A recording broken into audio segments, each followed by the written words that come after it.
కష్టం వచ్చినప్పుడు కుంగిపోతే ఆ సమస్య తీరదు సరికదా, నలుగురికి లోకువ అవుతాం. కష్ట సమయంలోనే ఒక మనిషిలో ధైర్యం, ఆత్మస్థైర్యం ఏంటో బయటికి వస్తుంది. ప్రతి సమస్యకి పరిష్కారం ఉండి తీరుతుంది. నెమ్మదిగా ఆలోచిస్తే ప్రతి సమస్యకి పరిష్కారం ఉంటుంది. ఆత్మస్థైర్యాన్ని ఎన్నడూ కోల్పోవద్దు. దానికి ఉదాహరణే ఇప్పుడు చెప్పబోయే స్టోరీ. ఓ రోజు ఒక వనంలో ఒక పాము చాలా హుషారుగా పాకుతూ, దొర్లుతూ అటువైపుగా వెళ్తోంది. దాని హుషారుతనాన్ని చూసిన ఒక కోతి దాన్ని పట్టుకుంది. దాంతో ఆ పాము కోతిని కాటు వేయబోయింది.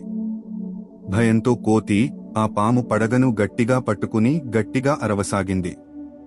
చుట్టూ ఉన్న మిగతా కోతులన్నీ అక్కడకు వచ్చి పామును పట్టుకున్న కోతిని చూసి ఇలా అనుకున్నాయి: ఇక ఈ కోతి బ్రతకడం కష్టం అని.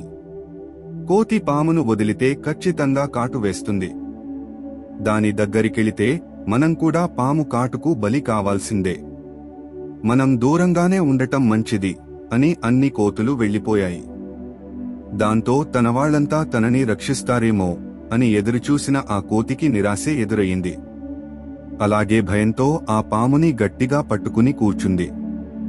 అదే సమయంలో అటువైపుగా ఒక ముని వెళుతూ కోతి పరిస్థితిని అర్థం చేసుకుని కోతితో ఇలా అన్నాడు: నీ చేతిలోని పామును నువ్వు భయంతో గట్టిగా పట్టుకున్నప్పుడే ఊపిరి ఆడక చచ్చింది.